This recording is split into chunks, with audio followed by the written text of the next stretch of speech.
की, अक्षय तृतीया की और परशुराम जयंती की आप सभी को बहुत सारी शुभकामनाएं। आप सभी का स्वागत है। मेरा नाम रोबिका लियाकत है। लाउड स्पीकर पर महाराष्ट्र की राजनीति अभी भी लाउड है भाई।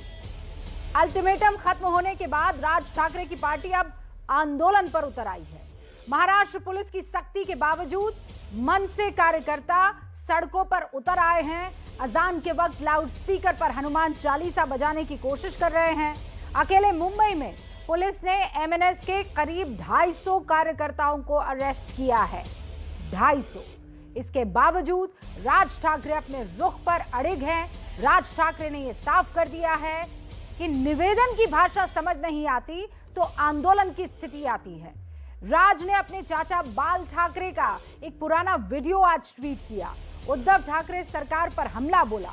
दूसरी तरफ शिवसेना ने लाउड स्पीकर विवाद में बीजेपी की एंट्री कराते हुए आरोप यह लगाया कि एमएनएस के कंधे पर बंदूक रखकर बीजेपी ने आज हिंदुत्व का गला घोटा है।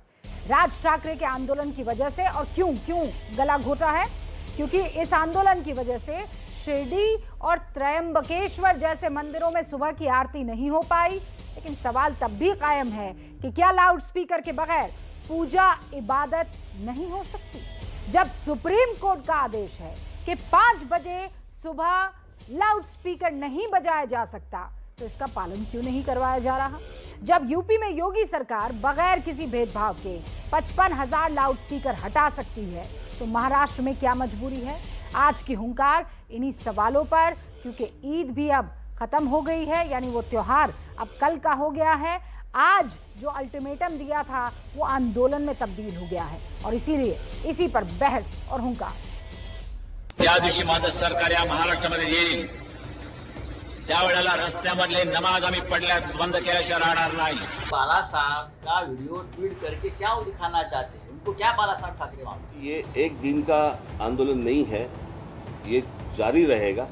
सुप्रीम कोर्ट ने जो बताया है कि 45 से 55 तक डेसिबल होना चाहिए लाउड स्पीकर का। अगर इसके आगे जाएंगे तो उनके ऊपर कार्रवाई होनी चाहिए, ये सुप्रीम कोर्ट ने कहा है। मैं देख रहा हूँ कि कार्रवाई हो रही है नहीं हो रही है। जब निवेदन की भाषा जब नहीं समझ में आती तब आंदोलन की भाषा शुरू हो जाती है। भाई बाला साहब का वीडियो ट्वीट करके क्या दिखाना चाहते हैं? उनको क्या बाला साहब ठाकरे मांगते? बाला साहब के रहते हुए ही मुंबई और महाराष्ट्र में लाउड स्पीकर का मुद्दा खत्म हुआ।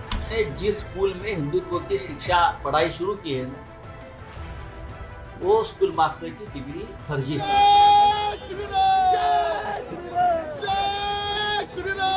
सुप्रीम कोर्ट ने जो बताया वो नियम तोड़कर 135 मस्जिदों के ऊपर सुबह अजान लगाई गई लाउड स्पीकर के ऊपर। मैं पूछ रहा हूँ महाराष्ट्र की पुलिस को, इन 135 मस्जिदों के ऊपर आप कौन सी कार्रवाई करने वाले हैं?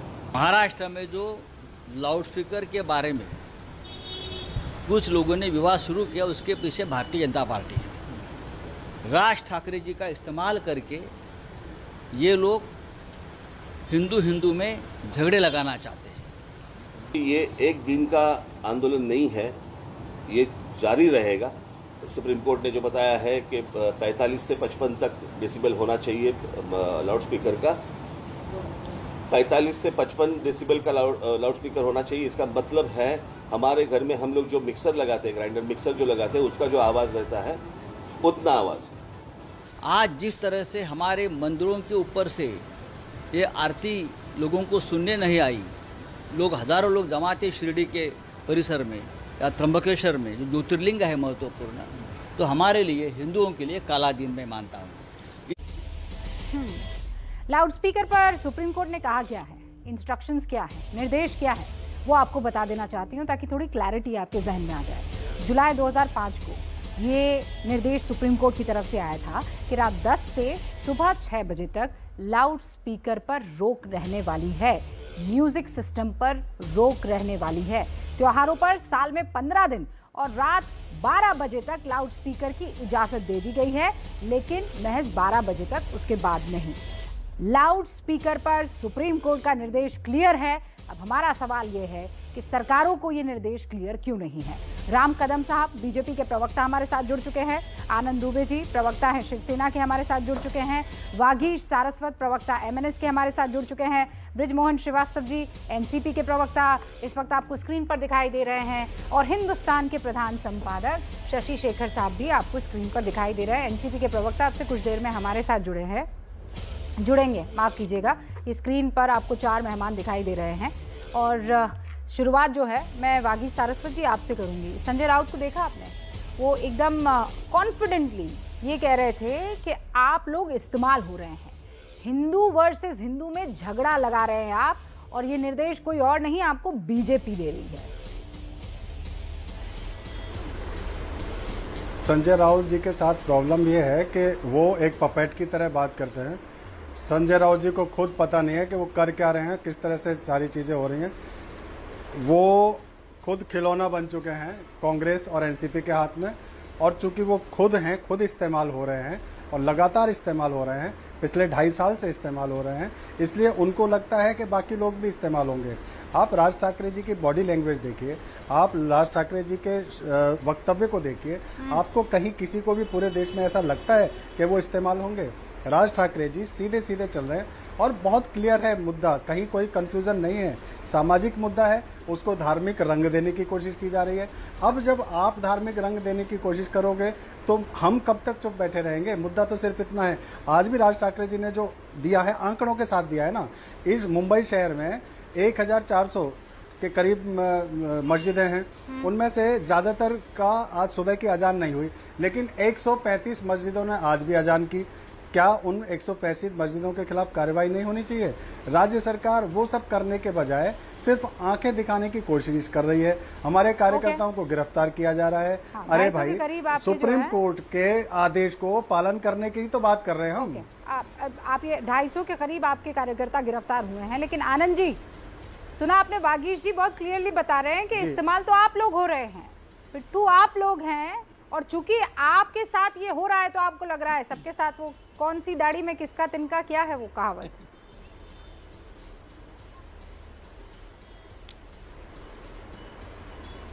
नमस्कार रूबिका जी। नमस्ते सर। देखिए, सबसे पहले तो वागीश जी ने कहा कि मुंबई में 135 मस्जिदों से अजानों की आवाज आई।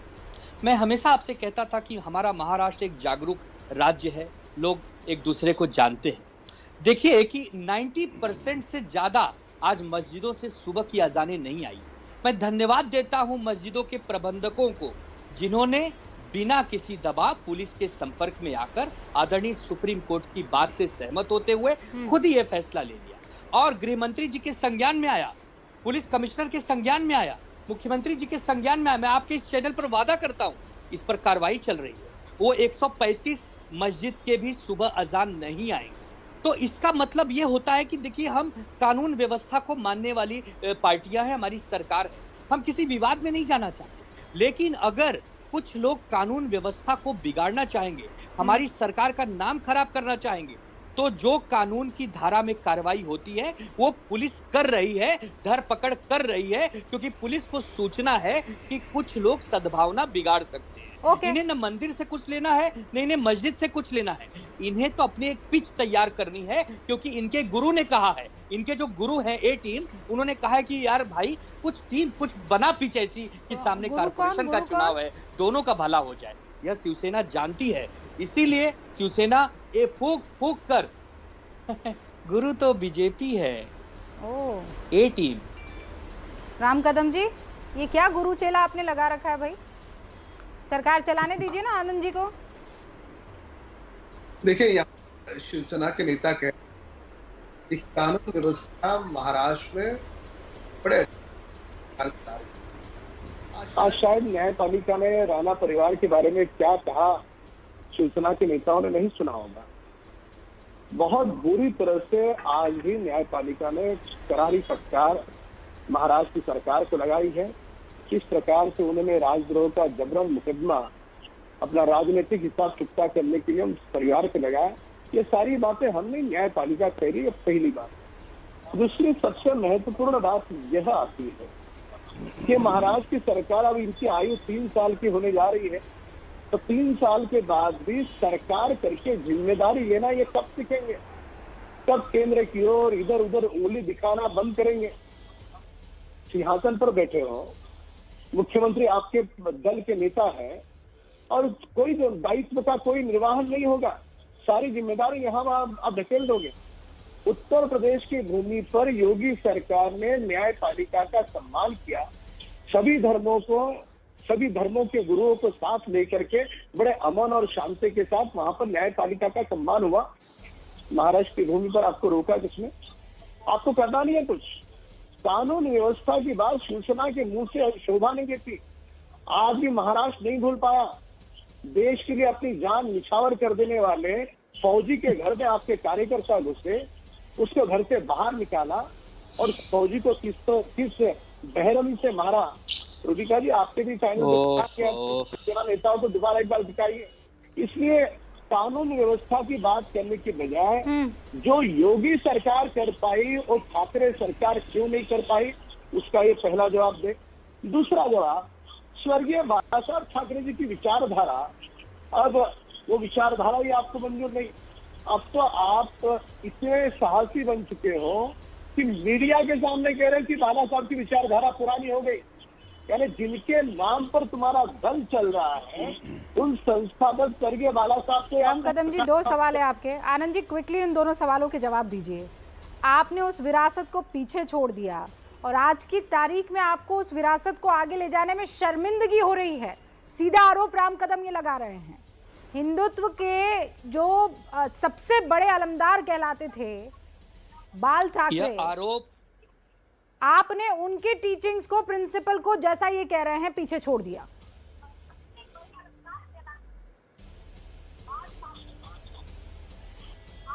यह आरोप पूरी तरह बेबुनियाद है और मुझे हैरानी होती है कि जब बीजेपी आदरणीय बाला साहब ठाकरे जी का नाम लेती है। बाला साहब ठाकरे जी वो व्यक्तित्व थे जिन्होंने महाराष्ट्र के साथ साथ पूरे देश में बीजेपी का पालन पोषण करने में मदद किया और अंत में क्या मिला? बाला साहब ठाकरे जी के पुत्र के पीठ में खंजर भोंका गया। ये ज्ञान हमें भारतीय जनता पार्टी से लेना पड़ेगा। दुर्भाग्य है हमारा। और दूसरी बात कि बाला साहब ठाकरे जी को जितना हम समझते हैं, हम शिवसैनिक पूजते हैं, आदरणीय उद्धव ठाकरे जी उनके पुत्र हैं, उनको अब कोई बाहरी आदमी ये बताएगा कि बाला साहब ठाकरे जी की विचारधारा आपने छोड़ दी और हमने पकड़ ली। ये दोनों विरोधाभास वाले वक्तव्य हैं। देश की जनता देख रही है, वो भी हंस रहे होंगे कि ये कैसे दल हैं जो सरकार बनाने के लिए किसी भी लेवल पर जा सकते हैं। बाद में करिए, उन्होंने जो कहा था क्या उसे अमल करोगे? वह बता दीजिए देश को। जो उन्होंने कहा था आपके राउत जी नकार रहे हैं। हम आदरणीय बाला साहब ठाकरे जी की विचारधारा को लेकर मरते दम तक चलेंगे कि अमल नहीं, अब केवल अमल नहीं, मरते दम तक चलेंगे। मैं आपके इस बड़े चैनल पर बड़ी जिम्मेदारी से कह रहा हूँ। आनंद जी, अब आपकी बात, आपके दल के शीर्षस्थ नेताओं की बात, दोनों में काफी भेद है। एक बार आप देख लीजिए, आप वरिष्ठ पत्रकार हो, एक अच्छी बात रखने वाले, एक अच्छे प्रवक्ता हो। आपके दल के नेता, कोई भेद नहीं है, कोई भेद नहीं। आदरणीय संजय राउत साहब ने आज एक शब्द जो कहा है, बातें हो गई नहीं, पर मैं समझ नहीं पा रही हूँ इस वक्त महाराष्ट्र में चल क्या रहा है। शशि जी, आप बेहतर इस पर रोशनी डाल पाएंगे, लेकिन उससे पहले मैं चाहती हूँ एक और जो पॉलिटिशियन यहाँ पर हैं वो भी अपनी बात रख दे, क्योंकि जनता कह रही है लाउड स्पीकर का मामला है, निकलकर हिंदुत्व वर्सेस हिंदुत्व आ रहा है। थोड़ा और खुदाई अगर आप करेंगे तो आपको दिखेगा कि ये तो ठाकरे वर्सेस ठाकरे हैं। ब्रिजमोहन जी, और यहाँ पर एक डोर कठपुतली की आपके हाथ में भी है, आरोप लग रहे हैं। देखिए कि रुबीना जी, कठपुतली तो कोई नहीं है और शासन में हम तीनों पार्टियां और आपसी सहमति से और एक दूसरे की शक्ति के आधार पर हम लोग वहां पर सत्ता में हैं। मैं 2-3 बातें बताना चाहता हूँ। जो अभी आदरणीय राम कदम साहब ने कहा यूपी सरकार की उपलब्धियों के बारे में, तो मैं बता दूं कि वहां पर आपने जैसा अभी खुद ने कहा कि 55,000 वहां से लाउड स्पीकर्स को हटाया गया। हमारी सरकार ने 19 अप्रैल 2022 को मुंबई हाई कोर्ट में स्टेटस रिपोर्ट दी कि पूरे महाराष्ट्र में कितने लाउड स्पीकर अवैध रूप से संचालित हो रहे हैं, जिनको कि नियमित करने के निर्देश स्थानीय प्रशासन को दिए जा चुके, कुल 3,000। ये फर्क है। उत्तर प्रदेश में और महाराष्ट्र में वहां पर 45,000 लाउड स्पीकर धार्मिक स्थलों पर अवैध रूप से लगे हुए थे। क्या कर रही थी योगी सरकार 5 साल से? और इसीलिए कांप रही है वो राज ठाकरे साहब के सामने। राज ठाकरे साहब ने मुद्दा उठाया महाराष्ट्र में, वो कांपने लगी उत्तर प्रदेश की सरकार। ये तो एक बात है। दूसरी बात, ये जो आदेश आया था 2005 में आया था, जिस दिन 2005 में आदेश आया, हिंदुस्तान में 4 राज्य ऐसे थे जहां पर की भारतीय जनता पार्टी की सरकार सत्ता में थी। गुजरात, मध्य प्रदेश, राजस्थान और छत्तीसगढ़। आपके साथ ही आनंद दुबे मैं बता रही हूँ ना आपको कैसे है। आनंद दुबे जी कह रहे हैं कि बीजेपी के कहे अनुसार वागीश सारस्वत काम कर रहे हैं या फिर राज ठाकरे काम कर रहे हैं। नहीं, आप कह रहे हैं राज ठाकरे ने वहां योगी को डरा दिया, तो या तो आनंद दुबे सही है या कांपने पर मजबूर कर दिया ना भाई। राज ठाकरे ने कांपने पर मजबूर कर। सुनिए ना मोहन जी प्लीज, मैं ना लॉजिकल डिबेट पर यकीन करती हूँ। आप ये कह रहे हैं कि कांप रही है योगी सरकार राज ठाकरे की वजह से, और आप ही की सरकार में साथी शिवसेना के प्रवक्ता यहाँ बैठे हैं, वो ये कह रहे हैं कि वो कठपुतली है। तो आप बता दीजिए कि वो कठपुतली है। महाराष्ट्र के नेताओं के रूप में, महाराष्ट्र के भारतीय जनता पार्टी के नेता उनका कठपुतली के रूप में उपयोग कर रहे हैं। अच्छा। और कांप कौन रहा है? आदरणीय मोदी, योगी जी। अरे मेरा कहना यह कि हमारे महाराष्ट्र में लॉजिक क्या है ये तो बताइए ना। लॉजिक स्पष्ट है कि भारतीय जनता पार्टी को चिंता हो रही है, क्योंकि उनके 18 राज्यों के मुख्यमंत्री ऐसे हैं जिन्होंने कि आदरणीय सुप्रीम कोर्ट के आदेश का पालन नहीं किया था 2005 से अभी तक। 135 मस्जिदों पर आपके यहाँ पर आज भी लाउड स्पीकर में अजान या बाकी जो काम है वो हो रहा है, और आप ये कह रहे हैं कि दूसरे राज्य है वहां हो रहा है। वागीश सारस्वत कुछ कहना चाह रहे हैं। ठीक है, राज्य ऐसे थे, ठीक है, लेकिन माहौल खराब कहाँ है? माहौल खराब कहाँ है? महाराष्ट्र में है ना। एक सेकंड वागीश जी रुक जाइए। है क्यों नहीं है? महाराष्ट्र में कोई खराब नहीं है। क्यों ऐसा कह रहे हैं कि नहीं है? कानून व्यवस्था, महाराष्ट्र में कानून की जो व्यवस्था है वो देश के कानून के अंतर्गत चल रही है। अगर कोई भी लोगों को आपने गिरफ्तार किया करेगा, ऐसे ही टाइम पास के लिए तो गिरफ्तार नहीं करेंगे ना। नवनीत राणा, रवि राणा को आपने जेल में डाला है, टाइम पास के लिए तो जेल में नहीं डालेंगे ना, तो इसका मतलब कुछ तो गड़बड़ है ना। हाँ, शशि इसलिए नवनीत बहन को जेल में जाना पड़ा। कानून तोड़ेगा, कोई भी कानून तोड़ेगा उसको जेल जाना पड़ेगा। नहीं तो कानून तोड़ने वाले 135 मस्जिदों के लोग जेल में नहीं जाएंगे। कानून का पालन करवाने के लिए 250 लोग जेल में चले जाएंगे। अद्भुत है सर।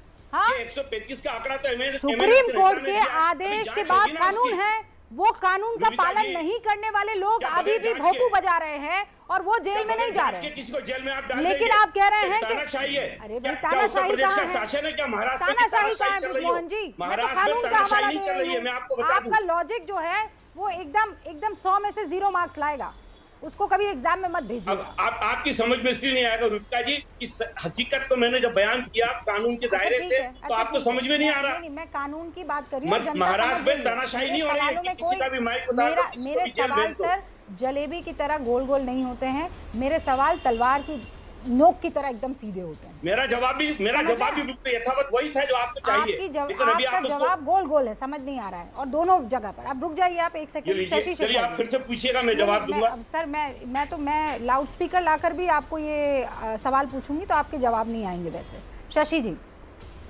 क्या चल रहा है सर महाराष्ट्र में? रूबिका, इस सारे मुद्दे के रूबिका 3 पहलू है। पहला पहलू राज ठाकरे। राज ठाकरे बहुत दिनों से छटपटा रहे थे कि भाई कोई एक ऐसी चीज़ मिले जिससे कि वो चर्चा में आए। वो बहुत ज़बरदस्त बोलते हैं, लोगों को लगता है कि उनमें बाल ठाकरे जी की छवि है। और आप अगर पिछला चुनाव देखें तो वो बीजेपी के खिलाफ बोल रहे थे। उन्होंने जब शिवसेना से बाहर गए तो उन्हें लगा कि इस बार चूंकि शिवसेना और बीजेपी साथ है तो वो बीजेपी के खिलाफ बोलने लगे। पिछले चुनाव तक ऐसा ही रहा। जब आघाड़ी सरकार बन गई और जब कांग्रेस, एनसीपी और शिवसेना तीनों एक मंच पर आ गए तो उन्हें लगा कि अब यहाँ से भी पत्ता साफ, वो उधर चले गए। लेकिन इस सारे खेल में पहली बात यह कि राज ठाकरे साहब को हासिल क्या होगा।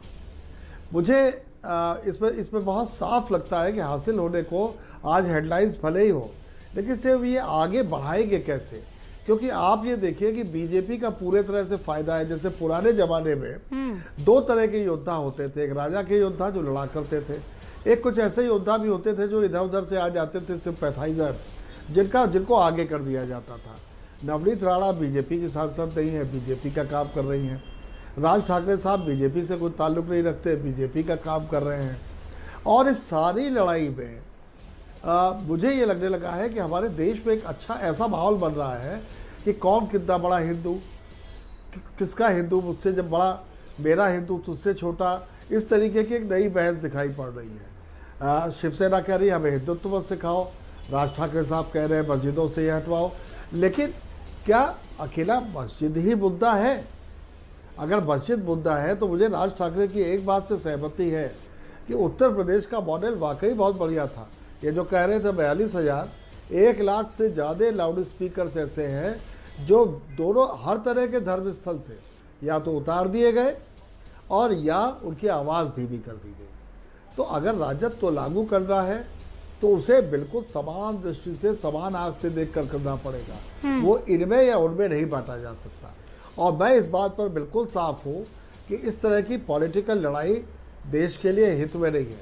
आप देखिए, आप ही की रिपोर्ट है, कहाँ मोदी जी से यूक्रेन, डेनमार्क की प्रधानमंत्री कह रही है कि लड़ाई थमवाई है।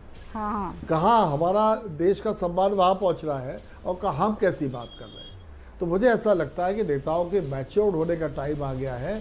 हिंदुत्व तो सबका है, हिंदुस्तान भी सबका है। एक बार क्यों ना इससे थोड़ा उठ के बात की जाए। रूबिका, बहुत सही बात की आपने। और इसीलिए वागीश जी, मिल बैठ के भी तो बात हो सकती थी। भोपू का जवाब भोपू से गड़बड़ी हो जाएगी ना। ऑल पार्टी मीटिंग में ही नहीं आया कोई, ना बीजेपी से आया ना एमएनएस से आया। यूपी रूबिका, एक और बात, अच्छा शशि जी एक और बात कहना चाह रहे हैं। वागीश जी एक सेकंड रुकिए, वो पूरी बात कर ले शशि जी, फिर मैं आप ही करूँगा। आपने जो मिल बैठ के वाली बात की, देखिए उत्तर प्रदेश में कहीं डंडा नहीं चलाना पड़ा। अमन कमेटियां अंग्रेज बना गए थे।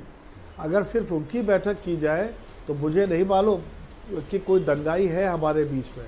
न तो हिंदू लड़ना चाहता है न मुसलमान लड़ना चाहता है। बिल्कुल सही। तो ये जो जुबानी जवा खाते सब कुछ हो रहा है, ये बहुत अच्छा नहीं है। महाराष्ट्र में भी ऐसा कुछ नहीं हुआ। महाराष्ट्र में 97% जगह पे इस समय माइक जितने भी धार्मिक स्थलों पे लगे थे रेगुलाइज किए जा चुके हैं। कहीं दंगा नहीं हुआ, कोई मारपीट नहीं हुई। ये चुनिंदा 100-200 लोगों की बात मत करिए आप। महाराष्ट्र को भी देखिए आप, खाली उत्तर प्रदेश को देख के बात करना ठीक नहीं है। सुनिए, मुझे लगता है कि राज ठाकरे से वो नहीं डरे हैं उत्तर प्रदेश वाले, आप ज्यादा डरे हुए दिखाई दे रहे हैं और इसीलिए बार बार आपको परेशानी हो रही है उस यूपी मॉडल से। हम तो ये काम पहले कर चुके थे। मैं कह रही हूँ आज ट्रयंबकेश्वर में लाउड स्पीकर नहीं बजा, आज शिरडी में लाउड स्पीकर नहीं बजा, लेकिन मुंबई के 135 मस्जिदों में बढ़िया से बजा है। ये एमएनएस के लोग कह रहे हैं। आप तो एमएनएस की बात कर रही हैं, आपकी ग्राउंड रिपोर्टर क्या बोल रही है? आपका कोई ग्राउंड रिपोर्टर है क्या जिसने आपको जानकारी दी है? एमएनएस के लोग नहीं बोल रहे हैं, पढ़ रही है जो एमएनएस ने दिया है। एमएनएस ने नहीं, संजय राउत ने दी है। ये जानकारी संजय राउत ने दी है। कैसी बातें कर रहे हैं आप ब्रिजमोहन जी? मैं अभी संजय राउत की आपको बाइट सुनवा देती हूँ। मैं बगैर तैयारी के नहीं आती हूँ, मैं बगैर तैयारी के नहीं आती हूँ। आप ये कह दीजिए संजय राउत झूठे हैं, आप कह दीजिए संजय राउत गलत है। वो कह रहे हैं मेरा दिल दुख रहा है, वो कह रहे हैं मेरा दिल दुख रहा है कि आज शिरडी में लाउड स्पीकर से आरती नहीं हुई। आप कह दीजिए झूठे हैं संजय राउत। मैं बयान वापस ले रही हूँ, मैं अपना बयान वापस ले रही हूँ। क्या आपके पास जानकारी है? अधिकृत जानकारी है? आप ही के प्रवक्ता ने अभी बात ये बोली है। किसने? अभी शिवसेना के बताइए, शिवसेना के प्रवक्ता। हाँ नहीं, 135 की बात अभी आनंद दुबे जी ने बोली है। आनंद जी बताइए, आप झूठे हैं? आनंद जी बताइए थोड़ा, आनंद जी बताइए आप झूठे हैं? रूबिका जी, ब्रिजमोहन जी पहले शांत हो जाइए, 2 मिनट सुनिए। हम लोकतांत्रिक जीवन में हैं। नहीं अभी मैं कोई निबंध नहीं सुनूंगी। अभी इन्होंने मेरे ऊपर कैसे, इन्होंने मेरी समझ पर नहीं सवाल उठाए। आप मुझे बताइए 135 का आंकड़ा अभी आपने दिया कि नहीं दिया? आनंद जी आप अपने साथी को बताइए, 135 के खिलाफ कार्रवाई होगी, ये बात आपने अभी कही कि नहीं कही? मैंने दिया। ये तो एमएनएस वाले के कहने पर उन्होंने कहा है, कह रहा हूँ। उन्होंने ये कहा एमएनएस ने मैं कह रहा हूँ ये मनसे की बात नहीं है, ये शिवसेना के प्रवक्ता की बात है जो रूबिका लियाकत ने अभी कोट की है। आप अपना आरोप वापस लीजिए ब्रिजमोहन जी। पहले एमएनएस के आरोप पे उन्होंने ये बोला है, नहीं आपने कहा कि मैं एमएनएस की बात कह रही हूँ, मैंने एमएनएस की बात नहीं की थी। आप अपना आरोप वापस लीजिए पहले। वापस अगर लीजिए। एमएनएस ने नहीं बोला है तो वापस है, इसमें क्या बात है? नहीं, कोई लड़ाई की बात नहीं, नहीं आई। नहीं, बिल्कुल आपने मेरे ऊपर आक्षेप लगाया। अगर एमएनएस मैं का सुना प्रवक्ता देती हूँ ने, वापस। अगर आपका एमएनएस, अगर अगर आनंद आपने दुबे जी MNS अभी के- नहीं होते तो आप सीधा मेरे ऊपर आरोप लगा रहे होते। ये आनंद जी बताइए क्या स्थिति है? आनंद जी को भी तो सुन लें अपन। सुन लिया ना, अब रूबिका आप जी, मैं पहले जवाब आरोप देता हूं। वापस लीजिए। रूबिका सुन जी, लिया, मैं जवाब पूरे देता देश ने सुना, बार बार सुना। रूबिका जी, अगर एक मस्जिद से भी अजान की आवाज सुबह आती है तो हम क्षमा मांगते हैं कि ऐसा नहीं होना चाहिए और उस पर कार्रवाई होगी। मैं आज इतने बड़े चैनल पर जिम्मेदारी से कह रहा हूं, लेकिन मुझे खुशी इस बात की है साथ ही साथ कि एक बहुत बड़े वर्ग के लोगों ने स्वयं आगे बढ़कर पुलिस के साथ सहकार ये करते धन्यवाद हुए प्रस्ताव आवाजों आपने को पहले भी पारित किया है था और कि उन जहां तमाम illegal मस्जिदों को होंगे आप तो थैंक यू उसको कह रहे हैं। निकाला। वागीश जी, तो वागीश जी, आनंद दुबे, शशि शेखर, ये तमाम लोग कह रहे हैं कि भाई मिल बैठ के काम हो सकता है ना। शशि शेखर जी जो अभी बयान दे रहे थे ना, इतना शानदार तरीके से उन्होंने पूरा एक्सप्लेन किया, मुझे बहुत अच्छा लगा। शशि शेखर जी की बात को अगर मान लिया जाए, मैं एक बहुत छोटी सी बात कह रहा हूँ रूबिका जी, पूरे देश ये बात सुन रहा होगा। आप कह रहे हैं कि राज ठाकरे जी वोट के लिए, इसके लिए, उसके लिए इसको इस्तेमाल कर रहे हैं। एक छोटा सा मुद्दा था, योगी जी ने उसको कंप्लीट कर दिया, वो मुद्दा खत्म हो गया। राज ठाकरे जी ने एक मुद्दा उठाया कि सुप्रीम कोर्ट का आदेश का पालन करना है। महाराष्ट्र सरकार ने अगर वो कर दिया होता तो ये मुद्दा ही नहीं बनता। आप बेवजह तो उसको मुद्दा बनाए जा रहे हैं, बेवजह उसको हिंदू और मुस्लिम में डाले जा रहे हैं। हम तो सबके लिए कह रहे हैं कि लाउड स्पीकर सिर्फ मस्जिद का ही नहीं, मंदिर का भी बंद हो। बेवजह लाउड स्पीकर क्यों चले? और ये जो परमिशन है 15 दिन के लिए परमिशन होती है। अभी विश्वास नांगल पाटिल जी ने, आप कह रहे हैं कानून का पालन कर रहे हैं, लेकिन आप भी तो कानून तोड़ रहे हैं ना, आंदोलन कर चला रहे के। हैं। रोबिका जी, हम आंदोलन कर रहे हैं। आप करें आंदोलन, हम आंदोलन कर रहे हैं ना, हमारा अत्याचार। आंदोलन ये क्या तभी बात तक है हुई? जब तक ये नहीं होगा। जी, हम आंदोलन कर रहे हैं, वो लगातार कर रहे हैं। रोबिका जी वो लगातार कर रहे हैं, 365 दिन कर रहे हैं, दिन में 5 बार कर रहे हैं। और 5 बार की परमिशन कैसे मिल सकती है? दिन में 365 दिन की परमिशन कैसे मिल सकती है? परमिशन सिर्फ 15 दिन की मिल सकती है, पूरे साल भर में 365 दिन की परमिशन कैसे मिल सकती है? ब्रिजमोहन जी कुछ पूछ रहे हैं सीधा आपसे। सा सवाल है जो सुप्रीम राकेश कोर्ट ने जी, कहा कुछ है, पूछ रहे हैं उसका ब्रिजमोहन जी। इम्प्लीमेंटेशन कीजिए, बात खत्म हो जाती है। सुप्रीम कोर्ट एक का सेकंड, सुप्रीम पूछ कोर्ट रहे का हैं, आदेश उसके बाद राम बताइए। कदम रूबिका जी जी, कुछ कहना चाह रहे हैं। एक सेकंड आनंद जी। हाँ ब्रिजमोहन जी, पूछिए क्या रूबिका जी, पूछते हैं? मैं बागेश जी से सिर्फ एक बात पूछना चाहता हूँ। जब हमारे महाराष्ट्र के आदरणीय गृह मंत्री जी ने सर्वदलीय बैठक बुलाई तो उसमें आकर एमएनएस ने और भारतीय जनता पार्टी ने हिस्सेदारी क्यों नहीं?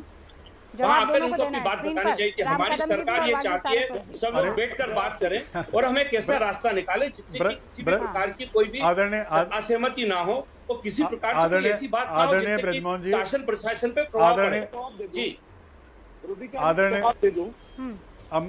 मैं जरा बोलूं, आदरणीय ब्रजमोहन जी, एक राम भाई सिर्फ एक मिनट। राम जी, आप भी जवाब दीजिएगा। बस वागीश सारस्वत बता दें क्यों नहीं थे मीटिंग में वागीश जी? मैं सिर्फ ये कह रहा हूं कि ये ब्रजमोहन जी एनसीपी के प्रवक्ता हैं, ऐसा जान पड़ रहा है, जो लिखा हुआ दिखाई दे रहा है। और गृह मंत्री भी एनसीपी के हैं। क्या इनको ये जानकारी नहीं कि एमएनएस की तरफ से 3 प्रतिनिधि इस मीटिंग में गए थे? बाला नांदगांवकर गए थे, नितिन सरदेसाई गए थे, संदीप देशपांडे गए थे। क्या इनको इतनी जानकारी नहीं है? राज ठाकरे जी हर जगह उपस्थित हो, ये जरूरी है क्या? अगर उनके प्रतिनिधि जा रहे हैं, बात कर रहे हैं, तो ये उसको नकार देंगे क्या? वो हमारे सम्मानित नेता हैं। अगर वो, अरे ये क्या बात होती है? राज ठाकरे जी ने उठाया तो हर जगह राज ठाकरे जी जाएंगे। आज बात मैं कर रहा हूं ना आपसे, प्रवक्ता मैं हूं ना, महासचिव मैं हूं ना, मुझसे बात क्यों कर रहे हैं? यहाँ राज ठाकरे जी हैं क्या? आपको यहाँ राज ठाकरे जी चाहिए क्या? अगर एक प्रतिनिधि मेरा गया है तो उससे आप बात नहीं करेंगे? ब्रजमोहन जी, आप उससे बात नहीं करेंगे? मुझे ये बताइए, अगर बाला नांदगांवकर गए हैं, ब्रजमोहन जी सुनिए जरा, बाला नांदगांवकर पूर्व गृह राज्य मंत्री हैं, अगर वो मीटिंग में गए हैं तो गृह मंत्री के साथ मीटिंग में गए हैं, वो क्या नादान बच्चे हैं? उनको समझ में नहीं आती? वो मेरी पार्टी का प्रतिनिधित्व तो नहीं कर सकते? आप किस तरह की बचकानी बातें कर रहे हैं? तो जब उस पे गए तो फिर औरंगाबाद में 16 मुद्दों पे आपको अनुमति मिली थी, उसमें से 12 पे आपने 12 का उल्लंघन क्यों किया? सहमति ने आपने ऐसा लगता है आपको, आदरणीय ब्रजमोहन जी, आपको कुछ पता है नहीं? कृपा करके बेवजह की चीजें आप मत बोलिए। अगर आप अज्ञानी हैं, आपको पता नहीं है, तो रहने दीजिए। कल मिठाइयाँ ज्यादा खा ली आपने, क्या हो गया है? आज आपके सारे लॉजिक जो है वो ऐसा लग रहा है पिछले चले जा रहे हैं चाशनी में। कुछ ना ऐसा नहीं है रुबिका जी, हकीकत पे बात हो रही है, क्योंकि हकीकत पे बात लोग सुनना नहीं चाहते, बस परेशानी इतनी अभी है। आपने कहा रिप्रेजेंटेटिव नहीं था, क्यों नहीं आए, ये बात राम कदम से आप जरूर पूछ सकते हैं, लेकिन वहां 3 रिप्रेजेंटेटिव मनसे के मौजूद थे। राम कदम जी आप बताइए, बीजेपी की तरफ से कोई नहीं था। हाँ, बीजेपी की तरफ से कोई नहीं था। राम कदम जी। रुबिका जी, क्या उस बैठक में स्वयं मुख्यमंत्री थे? ऐसी बैठक कि जहां पर मुख्यमंत्री का रहना अनिवार्य है, वो मुख्यमंत्री स्वयं बैठक को नहीं आएंगे और मीडिया के सामने, देश के सामने नौटंकी करेंगे कि देखो हमने सब दल की मीटिंग बुलाई है। और वही कारण था भारतीय जनता पार्टी इस बैठक में नहीं गई जिस प्रकार से, क्योंकि ये सारा किया कराया शिवसेना का। और यहाँ पर हमने स्पष्ट रूप से देखा, मैं व्यक्ति विशेष तौर पर नहीं कहूंगा, पर शिवसेना और राष्ट्रवादी, एक के पास मुख्यमंत्री पद है, दूसरे के पास गृह मंत्री है, दोनों में आपसी कितना तालमेल है या कितना संघर्ष है सारे देश ने देखा। और इस प्रकार का संघर्ष होगा तो महाराष्ट्र में अराजकता और कानून व्यवस्था बिल्कुल बिगड़ेगी। एक और ये कह रहे हैं कि कानून व्यवस्था महाराष्ट्र में कहाँ पे कानून व्यवस्था, यहाँ पर सांसद तक सुरक्षित नहीं है। सांसद को भी जेल प्रशासन, पुलिस प्रशासन कितने बदतर हालात में रखता है, कैसी बदसलूकी करता है। रिबिका जी, आपके भी चैनल में पूरे देश को दिखाया है। नहीं, पर राम कदम जी, हमने तो वो तस्वीर भी दिखाई है ना जहाँ पर वो इत्मीनान से चाय पी रही थी, मुस्कुराती उनकी तस्वीर आई थी। दिखाई, पर वो तस्वीर आप तक पहुंची नहीं, सरकार ने पहुंचाई नहीं, जहाँ पर उनके साथ बदसलूकी की। दोनों में वीडियो प्रस्तुत करते, एक वीडियो तो प्रस्तुत कर दिया सीपी ने, वो तो अभी उनका आदमी है, उनकी वो वीडियो तो इसलिए प्रस्तुत करना पड़ा ना भाई। क्यों नहीं करेंगे जब आप कह रहे हैं कि उनको पानी नहीं दिया, उनको चाय नहीं दी, उनको भूखा प्यासा रखा गया, तो वो अपने डिफेंस में तस्वीर तो सच्चाई के लिए रिलीज करेंगे ना। और उसमें वो बढ़िया से चाय पीती हुई दिखाई दे रही है। रुबिका जी, चाय पीने वाली तस्वीर इन्होंने दिखा दी, पर उस वीडियो और उस तस्वीर का क्या जहां पर बदसलूकी की गई, क्या उसके बाद फिर उनको शांत करने के लिए चाय पिलाया गया? हाँ। क्या सच था? आनंद दुबे जी जवाब दीजिएगा, लेकिन उससे पहले मुझे जानकारी ये मिली है कि शशि जी हमारे साथ बस अब कुछ ही देर और है, और इसीलिए उनका वक्तव्य इम्पोर्टेंट हो जाता है बिफोर ही लीव्स। शशि जी, आप कह रहे हैं मिल बैठकर बात कर लीजिए, ये बहुत बहुत मुफीद सिचुएशन लगती है कि हो जाना चाहिए, पर सच्चाई तो सर कड़वी है और वो हम और आप जानते हैं ऐसा नहीं होगा। तो फिर ये जाता हुआ कहाँ दिख रहा है मामला? ये कहीं जाता हुआ नहीं दिख रहा। आज ये मुद्दा है, कल कोई और मुद्दा होगा। हमारी जो राजनीतिक बिरादरी है उसकी सबसे बड़ी समस्या ये है कि उसका जो बातचीत का स्तर है वो बड़ा भटकता हुआ दिख रहा है मुझे। और वो ये बातें करते समय भूल जाते हैं कि अब ये सारी चीज़ें नेट के जरिए इतिहास की तहखानों में इकट्ठी होती जा रही हैं। आज से 20 साल, 25 साल या 30 साल बाद या 200 या 500 साल बाद जब लोग इसे सुनेंगे तो आने वाली पीढ़ियां हम पर क्या कहेगी। बस मैं इतना ही कहूँगा कि थोड़ी जिम्मेदारी आप अपने लिए रखें, दूसरे के लिए रखें या ना रखें। रूबिका, थैंक यू शशि जी। ये बात मानेंगे आप सभी के, ये सवाल मैं आप सभी के पास छोड़ देती हूँ। आनंद जी जवाब दीजिए।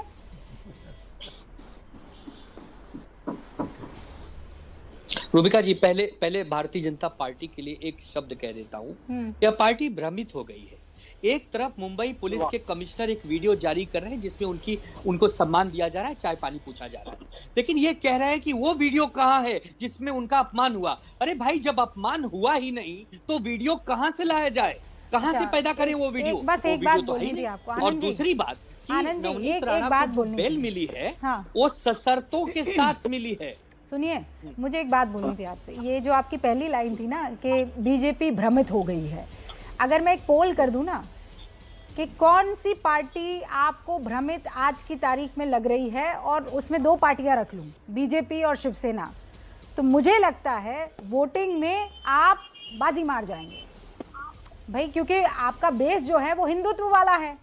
आप लड़े हैं तो उस मसले पर लड़े हैं, और आज की तारीख में जो परसेप्शन है वो ये वाला नहीं लग रहा है, क्योंकि बाल ठाकरे के जो पुराने वीडियोस जैसे आज भी मनसे की तरफ से आए तो उसमें वो कैसे एकदम हिंदू हृदय सम्राट की तरह कहते हुए नजर आ रहे हैं कि नहीं पढ़ने दूंगा जब मेरी सरकार आएगी। हालांकि जब उनकी सरकार आई तो नमाजें हो रही थी, नो डाउट अबाउट इट, लेकिन भ्रमित वाले पर मुझे लगता है आपको दोबारा विचार करना चाहिए।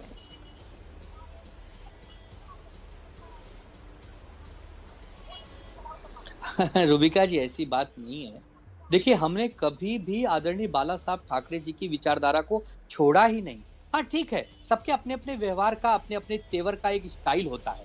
आदरणीय बाला साहब ठाकरे जी की जगह कोई नहीं ले सकता।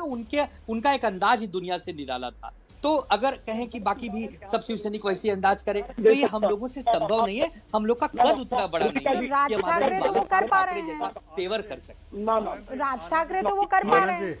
आनंद जी यहाँ आनंद जी बिल्कुल राज ठाकरे रूबिका जी आदरणीय बाला साहब ठाकरे की एक एक करके मेरा सवाल इम्पोर्टेंट है। एक अच्छे प्रवचनकारी हैं जिनकी सभाओं में बड़ी। रूबिका जी एक मिनट मैं जवाब दे दूं। रूबिका जी देखिए, राज ठाकरे जी एक अच्छे प्रवचनकारी हैं, दिखते बाला साहब ठाकरे जी जैसे हैं। सभाओं में भीड़ भी बहुत होती है, लेकिन जैसे ही सभा खत्म होती है लोग अपने घर चले जाते हैं, और जब कभी मतदान करने का समय आता है तो उन्हें वोट नहीं करते। तो कितना बड़ा फर्क है। बाला साहब जी को लोग वोट करते थे, सुनने आते थे, ताली भी बजाते थे और उनकी प्रशंसा भी करते थे। ओके, राम कदम कुछ कहना चाह रहे हैं, उसके बाद बागी जी जवाब दीजिएगा। राम कदम पूरे देश के नेता थे, वो हिंदू हृदय सम्राट थे। वो तमगा कोई ले ही नहीं सकता। नहीं, पर वो तमगा उनके बेटे को तो लेना चाहिए था, वो क्यों लेने में फेल हो गए, मैं ये नहीं समझ पा रही हूँ। राम कदम जी। रूबिका जी, जब शिवसेना दल को वोट मांगने होते हैं तब इनको बाला रूबिका जी हिंदू हृदय सम्राट आदरणीय उद्धव ठाकरे जी भी हैं। आनंद सुने, जब शिवसेना दल को वोट मांगने हैं, लोगों को कुछ अपील करना है, तब इनको बाला साहब की तस्वीर और उनकी विचारधारा याद आती है। बाद में विचारधारा पूरी तरह से कूड़ेदान में डाली जाती है। सावरकर जी का राहुल गांधी जी ने अभद्रवाणी में अपमान किया, कहा गई थी आपका कहाँ खो गया था आपका दल। राम मंदिर के भूमि पूजन पर राष्ट्रवादी के नेता ने सवाल उठाया, कहा गया था शिवसेना दल। तो इनका जो हिंदुत्व और बाला साहब की विचारधारा है ना, वो थोड़ी सी गिरगिट की तरह है। जहाँ जरूरत है वहां पर इन्हें बाला साहब की याद, जहाँ जरूरत नहीं है नहीं, अब बाला साहब के विचार तो पुराने हो गए। ये कौन कह रहा है? हम नहीं, इन्हीं के शीर्षक नेता कह रहे हैं। तो इसके लिए बाला साहब के भी नाम को दुर्भाग्य से जैसा मन मर्जी करे वैसे उस नाम का इस्तेमाल नहीं हो सकता। एक वरिष्ठ शीर्षस्थ नेता रहे हैं, देश के जाने माने कद्दावर नेता रहे, अभी भी स्वर्ग में से उनकी आत्मा ये सारा खेल देख करके तड़पती होगी। सवाल आपने इसी बात का जवाब देना चाहिए आपने कि योगी सरकार कर पाई और ठाकरे सरकार न करने की मजबूरी क्या कांग्रेस और राष्ट्रवादी संघ है? नहीं, पर राम कदम जी ये तो आनंद दुबे और ब्रिजमोहन दोनों नहीं मान रहे ना। वो कह रहे हैं 98% भोपो लाउड स्पीकर हटा दिए गए हैं। मैं आपको रूबिका जी, मैं आपको क्या है प्रेस नोट बता देता हूं। यहाँ पर धड़ल्ले से झूठ बोला जा रहा है। 1000 के ऊपर मस्जिदें हैं मुंबई में, ठीक है, उसमें सिर्फ 135 मस्जिदें अब ऐसी है जहां पर लाउड स्पीकर है। तो इसका मतलब काम तो हुआ है ना। 50% अबव लाउड स्पीकर जो हैं वो उस दायरे में ला दिए गए हैं ना। तो खाली शिवसेना मॉडल, माफ कीजिएगा, ये योगी मॉडल यहाँ पर रूबिका जी अभी आधे घंटे पहले का प्रेस नोट है, नहीं है। ये पूरी तरह से दोनों झूठ है। बागी सारस्वत जी कुछ कह रहे हैं, धड़ल्ले से झूठ बोल रहे हैं। हाँ, 98% ये झूठ है। आनंद दुबे जी जो कह रहे हैं, ब्रिजमोहन जी जो कह रहे हैं, बागीश जी, ये झूठ है। बिल्कुल आनंद दुबे जी और ब्रजमोहन जी झूठ की मशीन है। जो कुछ भी कहा है 100% झूठ है, कहीं कुछ सच्चाई नहीं है। इन्होंने कोर्ट में भी जो हलफनामा देने की बात कर रहे थे वो भी झूठ है। ये जो कहा है 135 मस्जिदों में आज सुबह नहीं बजा, ये रोज की बात नहीं हो सकता है कल फिर से सारी मस्जिदों में बज जाए। 135 में नहीं बजा है।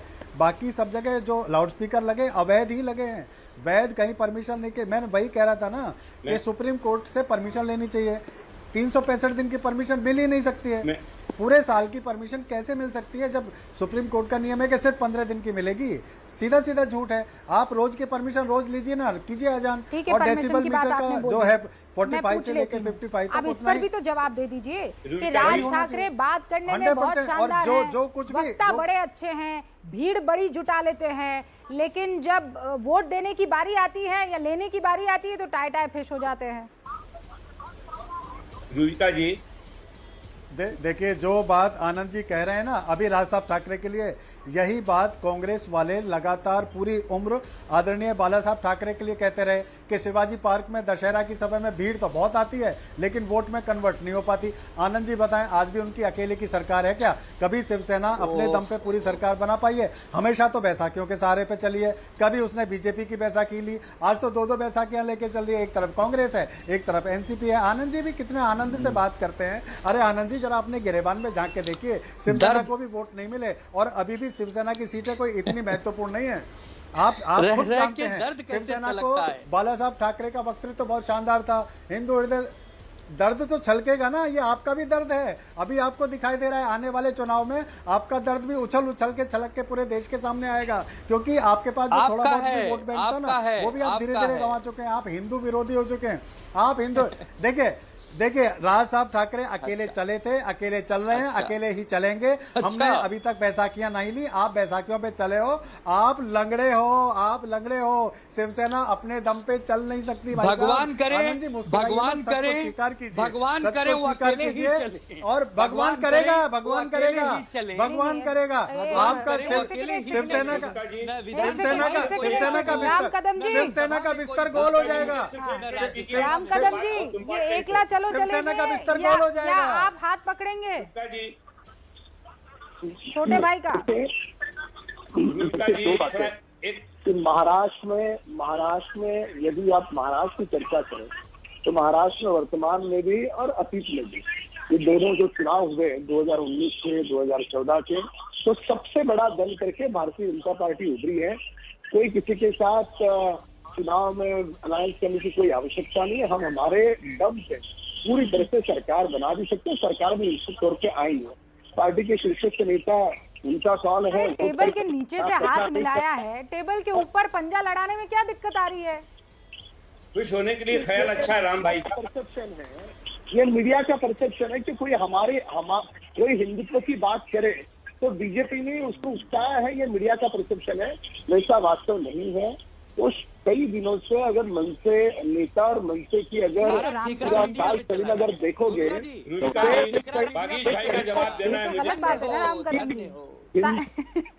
सारा ठीक रहा, आप हम पर कैसे फोड़ सकते हैं? मुझे बताइए, हमें जो दिख रहा है हम दिखा रहे हैं भाई। ये वागीश सारस्वत जी मेरे साथ कई दफा डिबेट में बैठे हैं।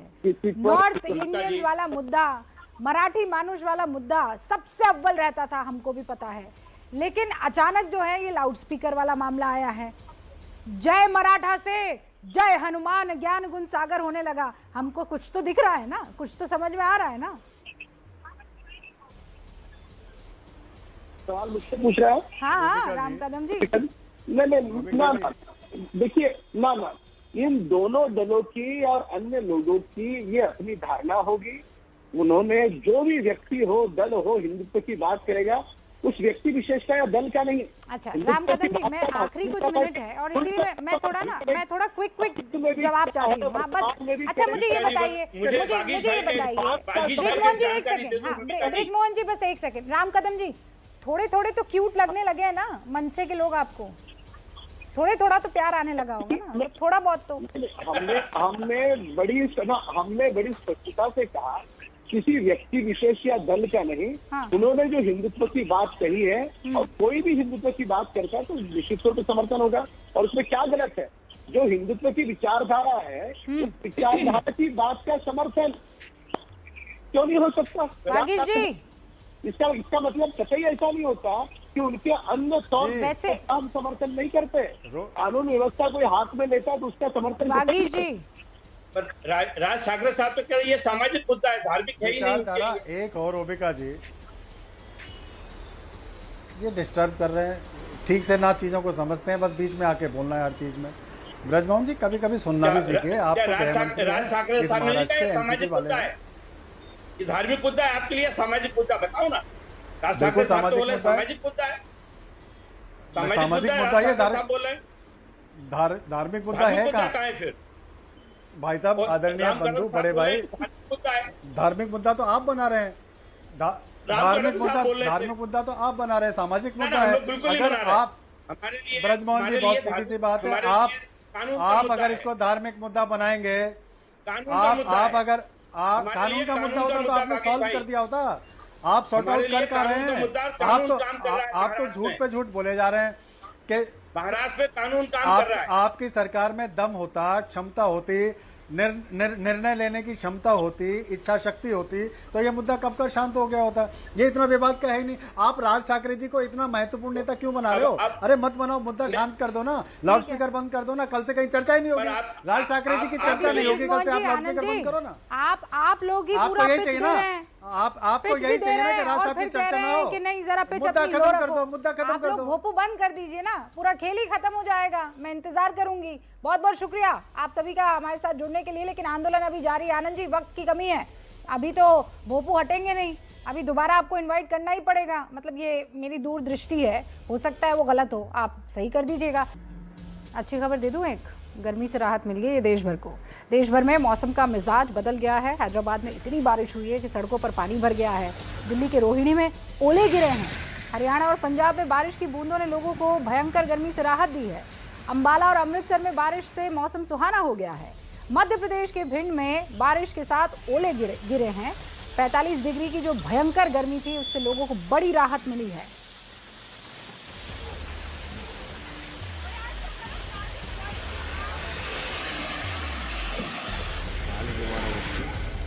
उधर उत्तराखंड के मसूरी में मौसम ने भी करवट बदल दी है। मसूरी में दोपहर बाद अचानक तेज हवाओं के साथ बारिश शुरू हो गई। तापमान में भारी गिरावट दर्ज हुई है। बारिश के बाद मसूरी का मौसम ये देखिए कितना खूबसूरत हो गया है। देश विदेश से मसूरी पहुंचे पर्यटक इस शानदार मौसम का लुत्फ उठा रहे हैं। उनकी छुट्टी सफल हुई।